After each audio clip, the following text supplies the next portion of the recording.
I was halfway through zipping up my coat when my phone buzzed on the kitchen counter. I almost ignored it. Sunday brunch at my sister's house was one of those obligations you survived, not enjoyed, the kind of gathering where everyone smiled a little too wide, complimented a little too loudly, and quietly kept score. I'd already been through enough of those to know the pattern. Show up, sit politely, laugh at the right moments, leave before anything sharp slipped out. The phone buzzed again, then a third time. I glanced at the screen. Unknown number. My stomach tightened slightly, then a message appeared. Call me now. Do not go there. My lawyer. My blood ran cold so fast it felt like someone had pulled a rope inside my chest. Lawyers didn't text like that unless something was burning down. I stared at the words, frozen, then grabbed the phone and hit call. He answered immediately. Thank God, he said, voice sharp. You saw it. Saw what? I whispered. What is this? I don't have time to ease into it, he said. Your sister is planning something today. I let out a nervous laugh that sounded wrong even to my own ears. Planning what? Brunch? This isn't about brunch, he snapped. This is about your accounts. Your inheritance. Everything you own. My throat went dry. What are you talking about? There was a pause, like he was choosing words carefully. 3 days ago, he said, an emergency petition was filed with the court. My heart stopped. I didn't file anything. I know you didn't, he said. Your sister did. The world tilted. She did what? She's claiming you're mentally unstable, he said, voice low and deadly. That you can't manage your finances. That you're unfit. I couldn't breathe. That's insane. She's asking the judge to temporarily freeze your assets until a hearing, he continued. And do you know who she listed as temporary financial guardian? I already knew the answer. But hearing it made my stomach drop anyway. Herself. My hand tightened around the phone. She can't do that. She can try, he said grimly. And the scary part is, she planned it well. My voice trembled. How? How could she even think of doing this to me? She thinks you won't fight back, he said. She thinks you'll panic, show up emotional, maybe say something that helps her case. I sank into a chair. This is why she invited you today, he continued. She wants witnesses, family friends, people who'll nod along when she paints you as unstable. Memories flashed through my mind.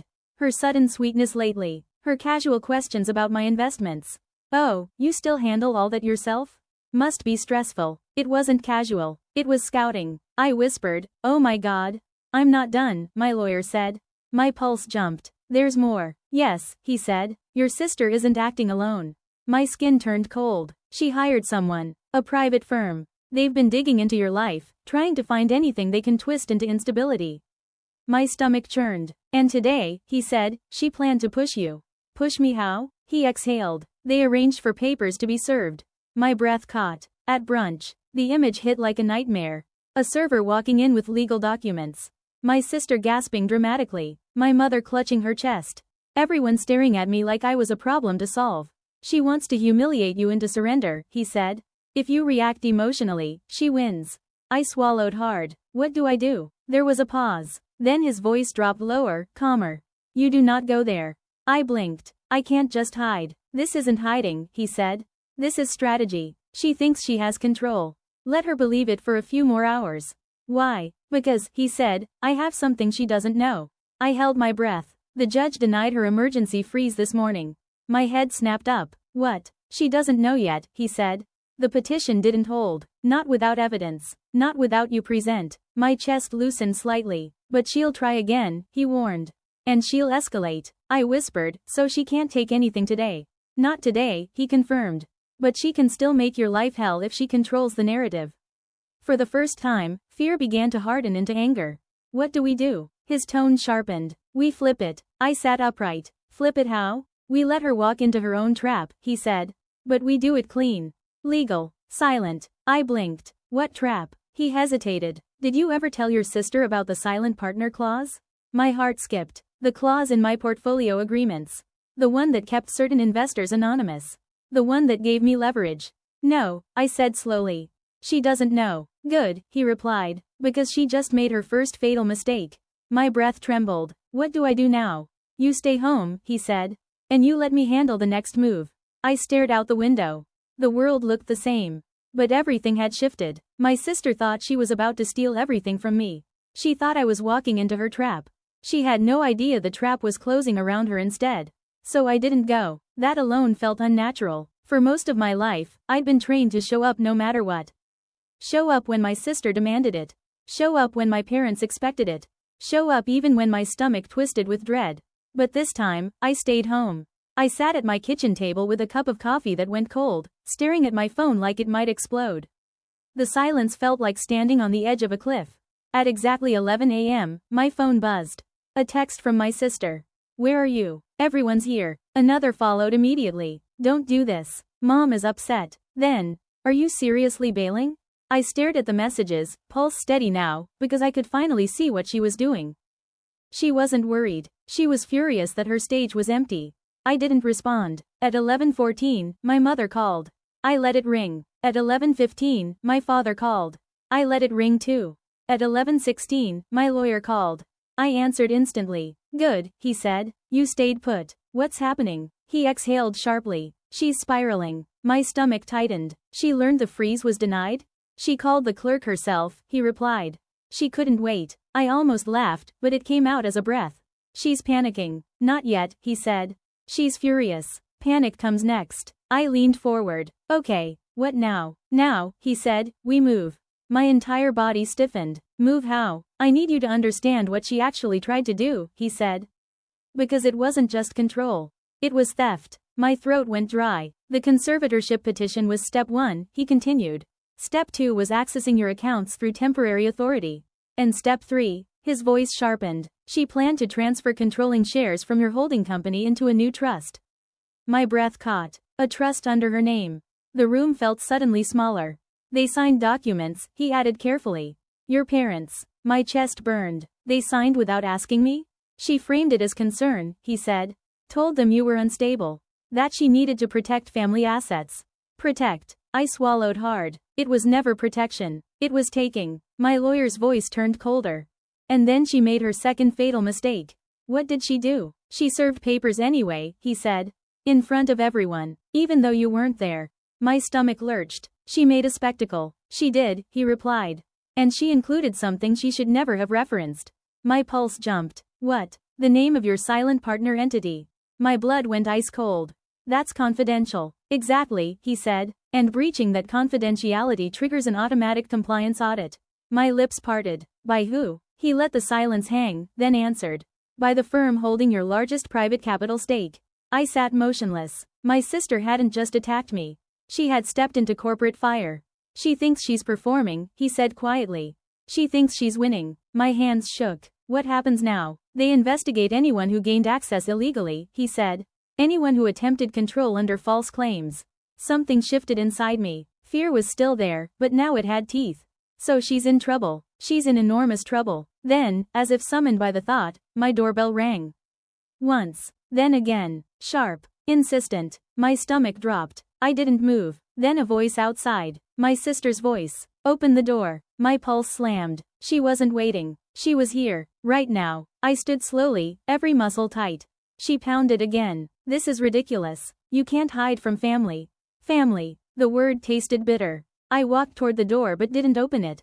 What do you want? I called. Her voice turned instantly sweet. I'm worried about you. Of course. And then she added, like a weapon wrapped in silk. I brought Mom and Dad. My throat tightened. I heard my mother's voice, soft and pleading. Please, just talk. My father's voice, low and heavy. This has gone far enough. They were all here, on my doorstep. My sister spoke again, quieter. If you don't open this door, she said, you're proving my point. Her point. That I was unstable. That I was hiding. That I needed control. The trap was closing. But then my lawyer's voice echoed in my mind. Let her take the next step. I placed my hand on the doorknob. Not to surrender. Not to beg. But to finally stop running from what she was. I turned it. The door opened. My sister stood there first, eyes bright with false concern. My parents behind her. And in her hand, a thick envelope. Legal. Official. She smiled like she'd already won. I knew you'd come around, she said softly. Then she leaned closer and whispered, are you ready to admit you've lost control? I stared at her. And for the first time in my life, I didn't flinch. I smiled calmly. And said, no, I'm ready to let you lose yours. My sister's smile didn't fall immediately. It hovered there, stubborn, like her face refused to accept what I just said. Then she let out a short laugh, sharp and practiced. You always do that, she said. You pretend you're calm. You pretend you're above it. Her eyes flicked over my shoulder into the house. But you're standing here alone. Hiding. My mother stepped forward, eyes glossy. Please, she whispered, just listen. We don't want this to turn into something bigger. Something bigger. It already was. My father's jaw was tight, voice controlled in that familiar way it became when he was embarrassed. This ends today, he said. You're going to cooperate. My sister lifted the envelope slightly. The hearing is soon, she said softly. And if you don't show up willingly, the court will decide for you. She said it like mercy. Like she was offering me an easy way out. I looked at the envelope, then at her face, then at my parents. And I realized with painful clarity, they weren't here because they cared. They were here because they were afraid. Afraid of what would happen if they lost control. I exhaled slowly. You brought legal papers to my house, I said. My sister shrugged. You weren't answering calls. And you thought humiliating me would make me comply. It's not humiliation, she snapped. It's reality. Reality. She had no idea. I stepped back and opened the door wider. Come in, I said calmly. My mother blinked. What? My sister's eyes narrowed, suspicious. I said come in, I repeated.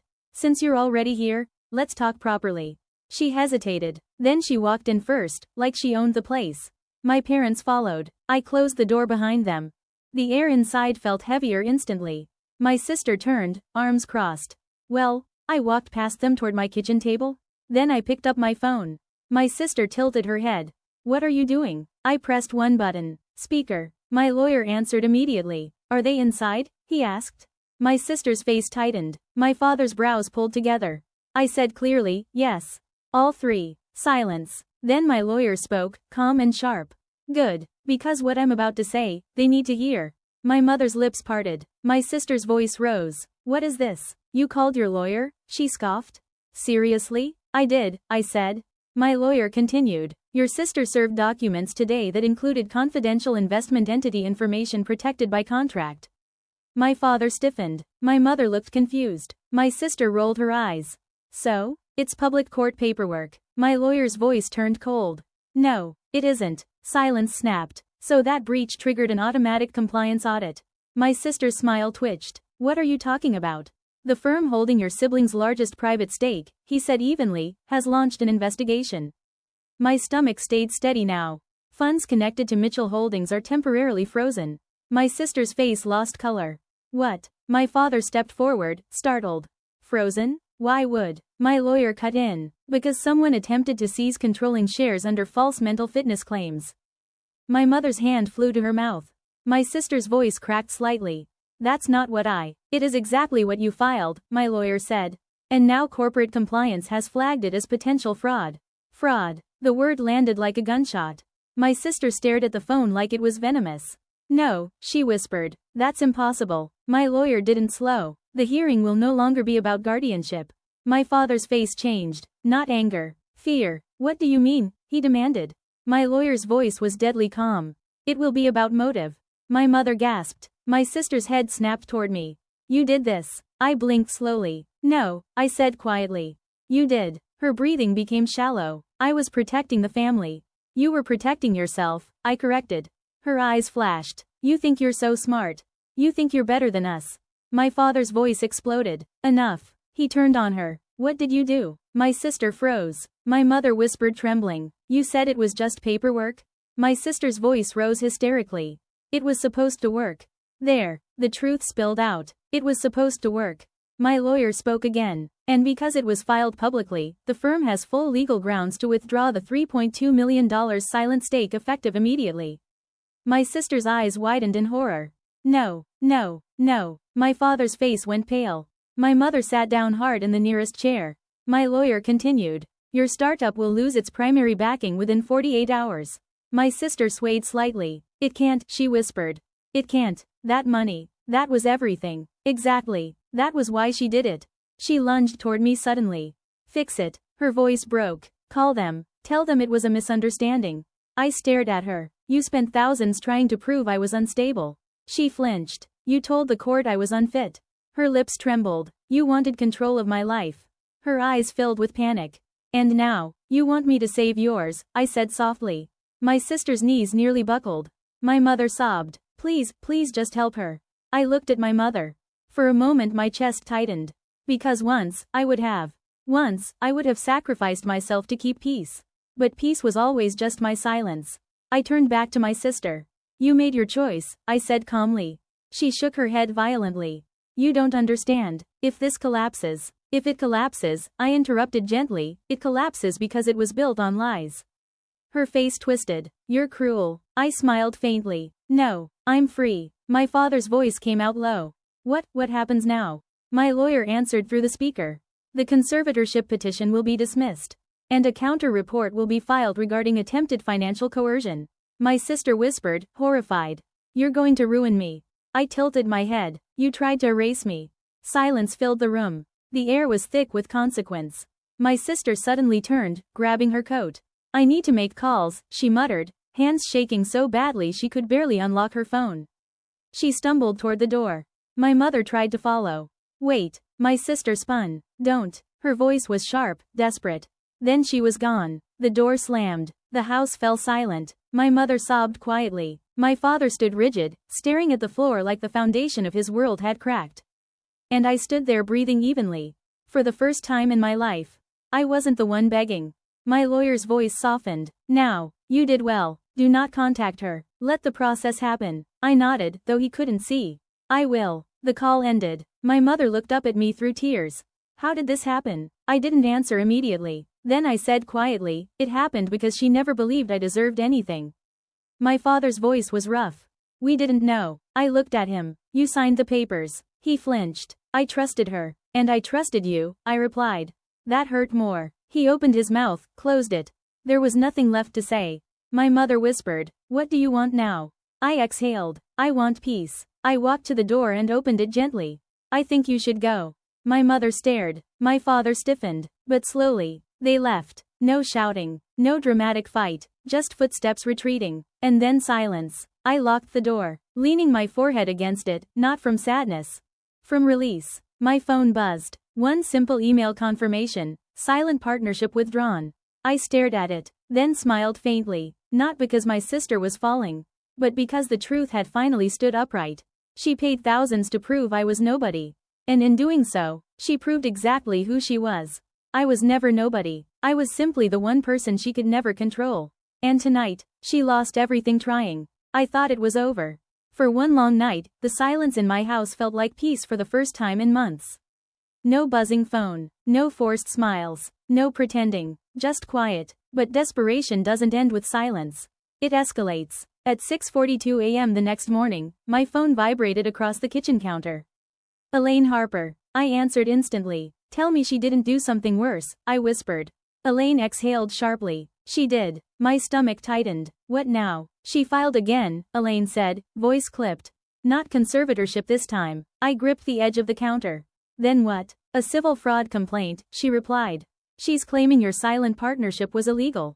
That you hid money. That you manipulated investments. My pulse slammed. She's trying to drag me down with her. She's trying to survive, Elaine corrected coldly. And she's willing to burn you to do it. My throat went dry. Does she have a chance? Elaine paused. Not if we do what I told you from the beginning. I swallowed. What? We stop playing defense. Silence. Then Elaine's voice sharpened. We go public. Cleanly. Legally. Completely. My stomach flipped. Public? Yes, she said. Your sister counted on secrecy. On shame. On you staying quiet. The moment we put the truth on record, she collapses. I stared out the window. The world looked ordinary, but I knew it wasn't. What do you need from me? I asked. Elaine's voice turned calm. I need you at my office in 1 hour. And I need you prepared. For what? Elaine paused. For the meeting she doesn't know she walked into. The conference room was bright, sterile, unforgiving. Elaine sat across from me, folders stacked like weapons. You need to understand something, she said. Your sister's biggest mistake wasn't the petition. It wasn't the breach. I frowned. Then what? Elaine leaned forward. It was assuming you were alone. My throat tightened. I'm not? Elaine slid a document toward me. Do you recognize this? I looked down. It was a letterhead I knew well. Mitchell Tech Solutions. My largest private capital stake. The firm my sister dragged into court by accident. Elaine tapped the bottom. Compliance board hearing scheduled. Mandatory attendance. My breath caught. They want her there, I whispered. Elaine nodded. And they want you. My skin went cold. This is happening today? In 3 hours, Elaine confirmed. Your sister thought she was fighting you in family court. She smiled faintly. She doesn't realize she triggered corporate enforcement. A knock sounded at the conference room door. Elaine looked up. Come in. The door opened. A man in a dark suit entered, followed by a woman carrying a tablet. The man extended his hand. Ms. Carter, he said. I'm David Langford, head of compliance for Mitchell Tech. My pulse pounded. Elaine's expression stayed calm. David's eyes were sharp. We've reviewed the filings your sister submitted, he continued. We consider them a breach of confidentiality and a potential attempt at fraudulent control. I swallowed. So, what happens? David's voice was blunt. We freeze any entity connected to her. We investigate intent, and if evidence supports it. He paused. We refer to federal authorities. My stomach dropped. Federal. Elaine folded her hands. She did this to herself. David nodded once. She did. I exhaled slowly. What do you need from me? David's gaze held mine. We need you to confirm one thing. What? That you never authorized her access. My voice was steady. I never did. David nodded. Good. Then he added, almost casually, she'll be here in 30 minutes. My blood went ice cold. She's coming here? Elaine's smile was faint. She thinks she's coming to negotiate with you. Negotiation. After trying to erase me. I sat upright. What do I do? Elaine's voice was calm. You tell the truth. 32 minutes later, the door opened again. My sister walked in. She looked different than yesterday. Not smug, not polished, frantic. She wore sunglasses indoors like they could hide panic. When she saw me, her lips tightened. Then she saw David Langford. Her face flickered with confusion. Who is that? Elaine spoke smoothly. Sit down. My sister's eyes narrowed. What is this? David didn't wait. Ms. Evelyn Carter, he said evenly. You filed a petition with the court that disclosed confidential partner information. My sister scoffed, trying to sound dismissive. It was legal paperwork. David's tone turned colder. It was a breach of contract. Her smile twitched. I don't know what you're talking about. Elaine slid the filing across the table. You referenced Mitchell Tech's silent entity by name. My sister blinked. Then her face drained. That's not. It is, David said. My sister's voice rose. This is ridiculous. I was trying to protect my sibling. Protect. The lie tasted stale. David leaned forward slightly. You claimed your sibling was mentally unfit. You sought control of assets. My sister's breathing quickened. That's not theft. David's eyes were ice. It is fraud. The word landed like a gunshot. My sister flinched. No, she whispered. No, you don't understand. Elaine's voice was soft, deadly. Oh, we understand perfectly. My sister's eyes snapped toward me. You did this. I blinked slowly. No, I said quietly. You did. Her voice cracked, anger and fear colliding. You think you're better than me. I didn't raise my voice. I think you wanted to own me. Silence. David opened a folder. Due to your filings, Mitchell Tech is withdrawing all stakes connected to any venture you control. My sister's mouth fell open. What? David continued. Your company's primary backing will terminate within 48 hours. My sister shook her head violently. No, no, no. Elaine added calmly. And because you attempted control under false claims. We are forwarding evidence to the Attorney General's office. My sister went still. Attorney General. Her sunglasses slipped slightly down her nose. You can't, she whispered. David's voice was flat. We already have. My sister's hands began to shake. She turned toward my parents, who had entered quietly behind her without me noticing. My mother's face was pale. My father looked like stone. My sister's voice broke. Mom, Dad, say something? My father finally spoke, low and stunned. What did you do? My sister swallowed hard. I was helping. My mother whispered through tears. You told us it was protection. And in that moment, the final mask fell. My sister's voice rose, hysterical. It was supposed to work. There it was again. The truth. It was supposed to work.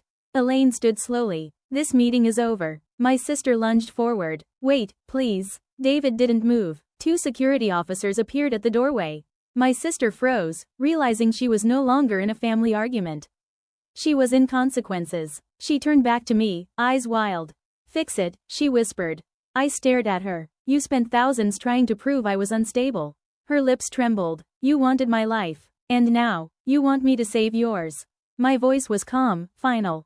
No. My sister's face crumpled. My mother sobbed. My father stood rigid. David closed the folder. Ms. Carter, he said to me gently, we're sorry you were pulled into this. I nodded. I'm not sorry anymore, I said quietly. I'm free. My sister was escorted out, her heels stumbling, her breathing ragged.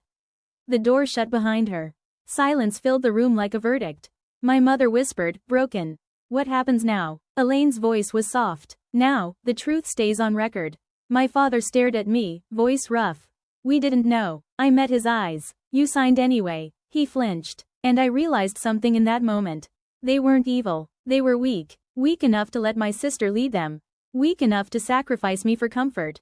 Elaine gathered her papers. Go home, she told me. Rest. This chapter is closed. I exhaled slowly. Outside, the sky was bright. Too bright for what had happened. But as I walked out of the building, something inside me felt lighter than it had in years. My sister thought she could erase me. She thought she could steal everything.